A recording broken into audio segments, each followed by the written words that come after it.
This is our benchtop prototype of our temp sensor.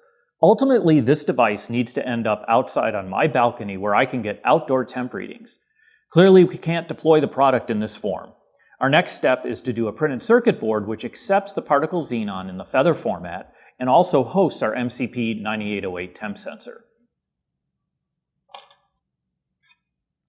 In the previous video, we were introduced to Autodesk Eagle and doing a schematic design for this prototype. In this video, we're going to go from schematic design to PCB layout in prep for creating our PCB prototype right here in the lab. When we do our prototype, we're going to build it on our Voltera V-1.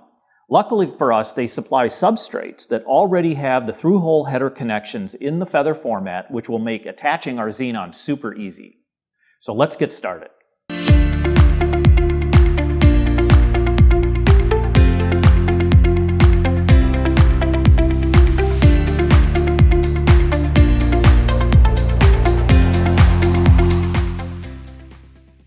Alright, so in our previous video, we did our schematic design using Eagle, and this is basically where we left off.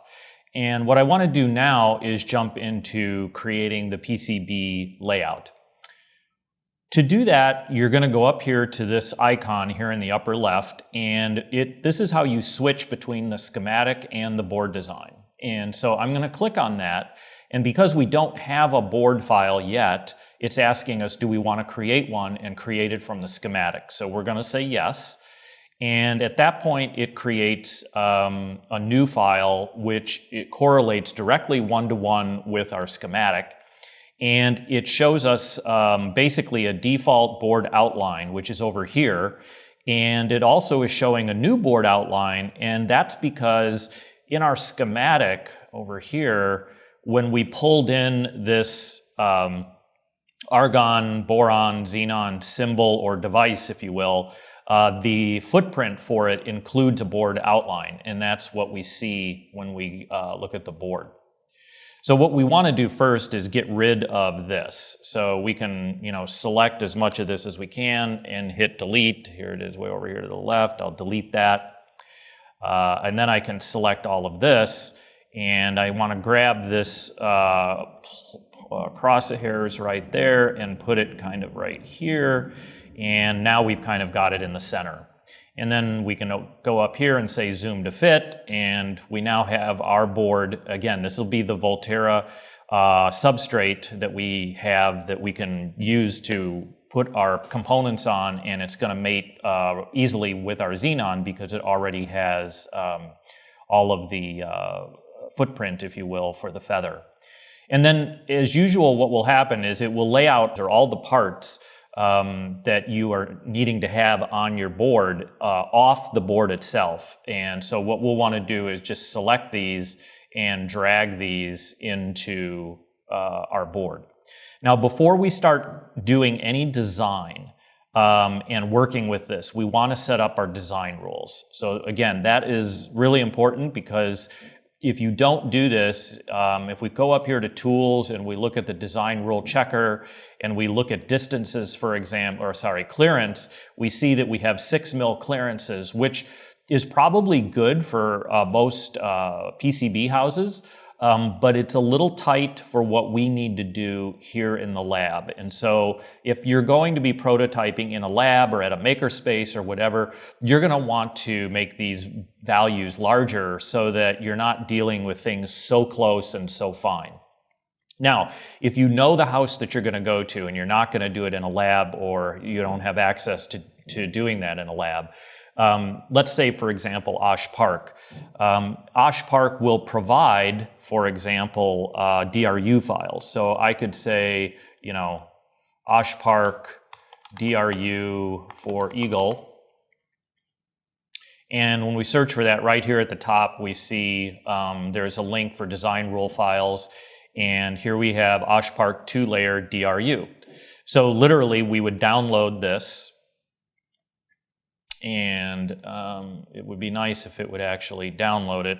Here we'll do it this way, download linked file. And then we can come back here to Eagle and we can basically include this set of rules. So we can go here where it says File, we can say Load. So when this downloaded, it actually created it as a TXT file, with which we don't want. It needs to be a DRU file. So let's go down here to the downloads. And here I'm going to change this. We're just going to rename it. And we're going to take that TXT off. And we'll say use DRU. And if we come back out of here, cancel out of this, let's load this again. And we'll go to downloads. We see that the OshPark file shows up. At this point, we can open it. And once we've done that, now all of these clearances and distances and sizes and so forth have all been configured properly to send something to OshPark. Okay? So setting up our design rules are not only important for going to the house that we want to go to, so for example, OshPark, but the reality is I want to build this in the lab. So I'm going to adjust some of these clearances to be a little bit more liberal. So we're going to create 8 mils here. It happens, a lot of times I do like to use 10 mils. However, I've noticed as part of the auto router, which we will watch and see how that works, it turns out we can get pretty good success at 8 mils, and then we can adjust the traces ourselves manually if things look a little tight. And I'll show you how we do that as well. So essentially all I'm doing for all of these clearances, these are just showing the different combinations. So pad to pad, pad to wire, pad to via. So all of these things and how they relate to each other, I want it to have a minimum of 8 mils. And then for sizes, the minimum drill is going to be 0.7 millimeters, and we're getting that because Voltera specifies that for their larger rivets, which are the larger vias that we're going to use if we have to use vias. And so we want to make sure that our holes are big enough so that we can get those rivets in. So we've adjusted those. The rest of it you can pretty much leave, at least for the basics. We can apply this, and now I can cancel out, and these design rules are now being obeyed. So when I look at the layout here, not the most complicated thing to lay out, but what we're going to do is this MCP9808 is going to be laid out close to where SCL and SDA are here on the board. I do want to get rid of all of these labels though, because it makes it a little busy. So I'm going to go over here to layers, and I'm going to come down here to the T values, and I'm going to click that little eyeball, and now they are no longer showing, which makes it less busy. The other thing I want to do is I want to adjust the grid. So if I click on this, and all I'm doing is basically over here making sure that the group icon selected. And then wherever I click, if I click on a device, I want to find that crosshairs. That's kind of the secret spot. If I can click that, I've got it. And then I can move this thing around. Now you'll notice as I move, it jumps quite a large distance. And with schematics, we specifically said don't adjust the grids. But for PCBs and PCB layouts, you absolutely can. So over here in the grid, I can click on that, and instead of doing 50 mil, we'll do 5 mil. And then the alternate, this is like if you hit option while you're moving, we can actually get down to 1 mil for resolution there. So we can click OK. And now you'll notice that if I click here and move, notice how much finer that is. So we're going to sort of leave this guy about right where it is. Take these guys out. Didn't save that. And then I'm going to move a couple resistors over. So R1 and R2 are our pull-up resistors, right? So if we come back here to the schematic for just a second, we see R1 and R2 here going to 3 volts. So let's come back, and I'm going to put those guys together. So there's R1. I'm going to grab, again, I'm going to try to get right to the center. I'm moving the mouse and then using the scroll wheel to zoom, which I really like to do in this case. And we can zoom here. By the way, you can zoom in with the zoom select. If I select this and I just select these guys, it's going to zoom right to those, which is also a nice way to do it. Now you'll notice as we zoom in here, it's showing 3.3 volts, and then these sides are the actual sides that are going to go to these two pads for SCL and SDA. So I'm going to just rotate these. So I'm going to click on the rotate command on the left, and I'm going to click here in the center and click once, click twice, and now I have turned them around. And then we can grab this R3, so come over here, and we can rotate R3. Now you'll notice again, it's coming out to this pad right here, and this is the pad, so we probably want that closest to it. So if I rotate 3 times, I've got that routed to it. As I move around and I move my parts, the rat's nest may not be optimal as far as how it's showing, what you're connecting to. So as you do that, you can always have the rat's nest recalculated by just coming over here and clicking on rat's nest, and it will do what you want. So I did rotate this, but actually, if I look at it, this is the side that's actually going here. It's a little hard to see, but that's what we see in the rat's nest. So I'm going to rotate this again. So here's this guy, and we can see we kind of want to be right there.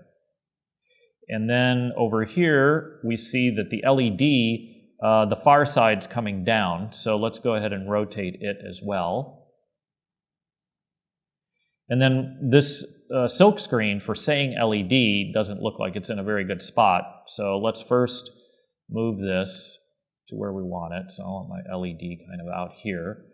And then I can zoom in here and I can grab this move, and I can literally grab that, move this around, and of course we can also rotate it. So I can click here and rotate, and now I can select move and bring it down, and there we go. Also, if you think this is a little big, what you can do is go over here to info and then click on that, and over here you'll see a bunch of different things about it, but one of them, it says size. So if we say size 25 and click OK, now it's brought it down to a size that's more readable. And we could do that for the others, but I won't waste your time watching me do that for now. So at this point, we kind of have a layout that I think seems reasonable. One other thing I do want to show is that if you want to make sure that these guys are aligned properly, like vertically aligned or horizontally aligned, you can come over here, you can select, and then you can select the align, and I can say vertically align, and if they were not aligned, they vertically align them. So you will be judged by your layout of your board, so you don't want a sloppy layout. People look at it, even though it's electrically fine and it works fine, and ultimately that is what's important. A nice looking layout is definitely something that you're striving for. So definitely use the align tool when you can. So now we're at a point where we can start routing. And I want to show you a couple different ways to route. One is if I click on the route command over here, you'll see a bunch of different choices here. And this one in particular is kind of neat. It's routing, it'll route for you from each of the air wires. So for example, if this air wire from here to here shows that there's a route that needs to happen there, if I just click on the air wire, it does the route for me. And that's really nice, very convenient. Now, what's interesting though is we have a lot of routes coming out here, and these circles right here are where the holes are in the board, and the circles are actually keep out zones, which are saying that you shouldn't be routing through these keep out zones. You want to go kind of between them. But watch this. If I click on the same command here and I route this guy, not only does it put it on the bottom layer, which I have no idea why it's doing that with a via, but then it routes right through the keep out zone. So going to the second layer is probably because I don't understand why it's making that decision. There must be some reason for it, but this is a bug. So that definitely should not happen. So we're going to back out of that, and we're not going to be able to use that type of routing for much of this board. I mean, I can use it for, right here for these, and then if we go into the grounds here, we could see, okay, we can do that, we can do that, and we can do this, and we've sort of routed those air wires. So to a certain extent we can use that, but for a lot of it we can't. So essentially what you would do is manually route. So you just come back up here, and what I like is to the walkarounds, which basically what that does is as I click here, I see that where it's headed is to this other red pad up here that's highlighted. And so as I move, you'll notice even though I went into the keep out zone, it routed around the keep out zone. So I could click here now, and now I've created that route. The next thing is I really don't like the fact that it got this close to the keep out zone. So I can just come over here and hit the group select, even though I'm not selecting an entire group, grab this trace and just move it. And you'll see, in fact, if I even hold the Option key down, notice how tightly I can do that. And I can just, kind of get the clearance the way I want it. And so we can do that for all of these others. We can manually route it. But there is another thing I want to show you, which is the auto router. So you definitely do not want to always trust the auto router. In fact, a lot of double E's will swear by never using it. I like to use it because it gives me an idea of how you might route your board. Even if it isn't perfect, it can give you some clues if you're going to manually route. And a lot of times, I've literally spent hours routing a board and not really happy with it and ripping it all up and then using the auto router and have it come up with a perfect route. And I could have done that, and it'd take me 2 minutes versus a couple of hours. So I would not be shy in using the auto router. So I'm going to go over here to click on the auto route, and we're going to set the effort to medium. And this is just the number of parallel analysis algorithms it's going to run to try to figure out the best routes. We see that we have the top and bottom layers. That's the two-layer board. That's all we have. And so we're going to click Continue. And at this point, it's showing the different tasks it's going to run, and we can just hit Start. So as we do, we'll see down here at the bottom right some progress bars. We see some drawings that are occurring and so forth. But ultimately, in the end, we are down to the job finishing, and we have 100% at the top, which is great. And given where it needs to go, it doesn't jump out to me as a way to get rid of that via. So what we'll do is we'll leave that for now, and what I want to do is just look at cleaning up a few areas that I think are a little weird. So for example, what it's doing right here, I can, click on this and kind of move it sort of in the center, move this guy up, move it away from the keep out a little bit, and we can move this guy away from the pads a little bit. This. And again, if you were sending off to Osh Park or PCB Way or whatever, you wouldn't really worry about it because all of these tolerances would be fine. But like, for example, I don't really like the fact that this is so close. So what I'm going to do is go ahead and bring this down a little bit. And by the way, notice if I go too close, you'll see an error. So this is really nice. Like I come in here and it's saying, oh, now you're violating your distance settings that you said. So you might want to back it off a little bit there. So we could do that, and then maybe I can bring this a little bit farther. And up here, I don't really care for this. So what I'm going to do is bring this up a little bit and bring this over. And again, this, we could get it away from the keep out zone a little more and put it right in the center. Bring this down a little. This looks okay. These don't need to be this tight, so we can just back these off a little bit. And just grab this, bring this out, and we are good to go. And we have one hole, so we'll have one via that we'll have to place. And if we want to look at that second layer, we can just go up here and go to the bottom layer. And now all of the things in blue that are on the bottom are going to show. And we can also come up here and we can turn off the top layer so we can just see the bottom layer. So now with that, clicking OK, we can come in here and say, do we like this spacing as well on the bottom layer? And top. Let's turn on top layers on. Okay, so I think we've pretty much routed our board, or they would be generated for our lab, and we can kind of see what they're going to look like in those tools. So let's do that next. Now that we've created our board, we want to actually send Gerber files to a board house, such as OshPark or PCB Way. And the easiest way to do that is to go up here to our CAM processing.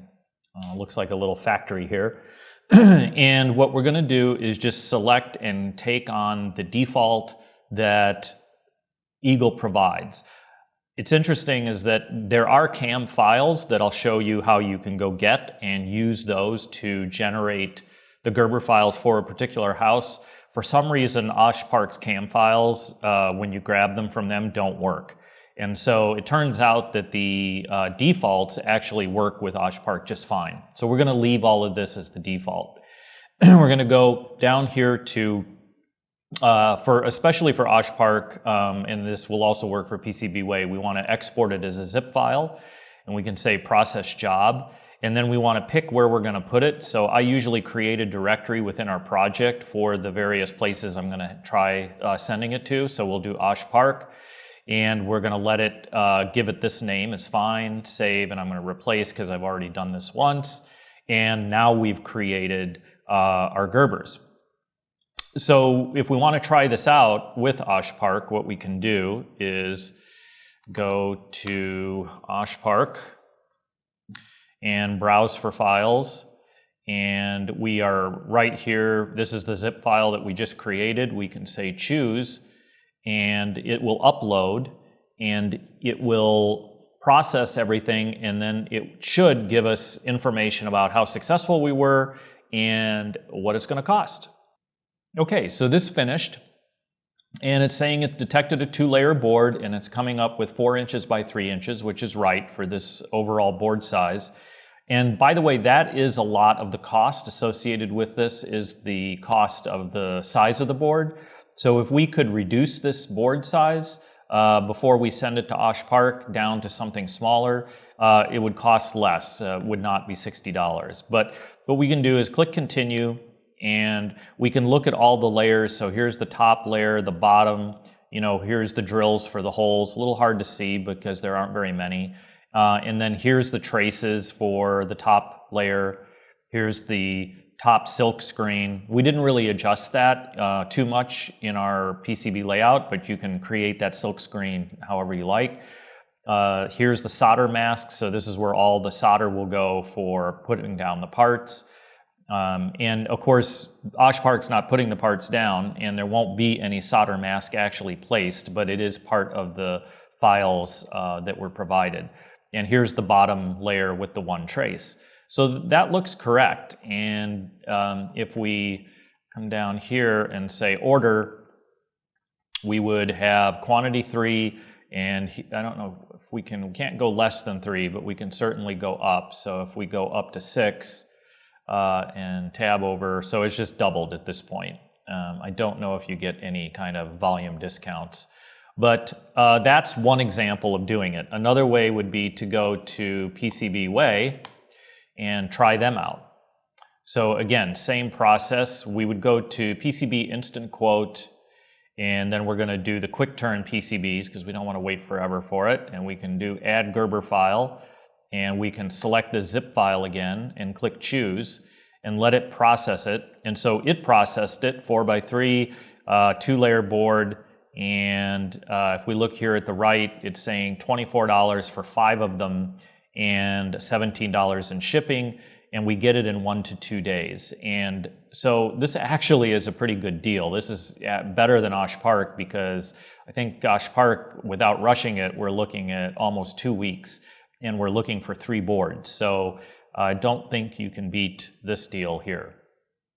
Now, what I want to do, though, is we're going to try to build these in-house on our Voltera. So to do that, what we're going to do is we're just going to search for Voltera V-1 CAM files. And when we go to here for Voltera Eagle, we can look down and we see here's the Gerber export guide and here's the Voltera CAM file. and that you want to download and use when you generate your Gerbers. So if we go back here to Eagle, discard.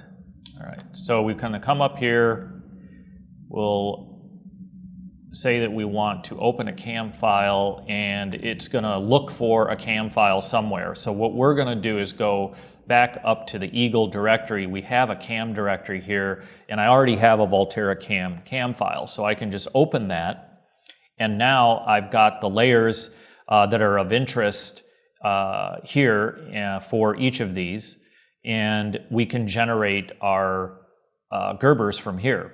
So I can just say process job, and this time I'm going to click on Voltera for the directory and click open, and we'll say, do you wish to replace them all? Yep, we do. We'll say okay, and now we've created our Gerbers for the Voltera V-1. So let's see how those look when we bring them into the tool. So I'm going to bring up Voltera,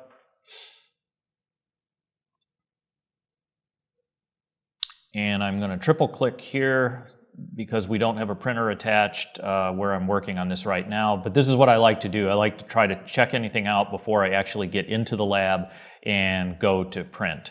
So we're going to come down to print, and this would be an aligned print. Voltera is really funny. They come up with all these crazy names for inks. This is the particular ink we have in the lab right now. So I'm going to select that, and then we're going to say choose file.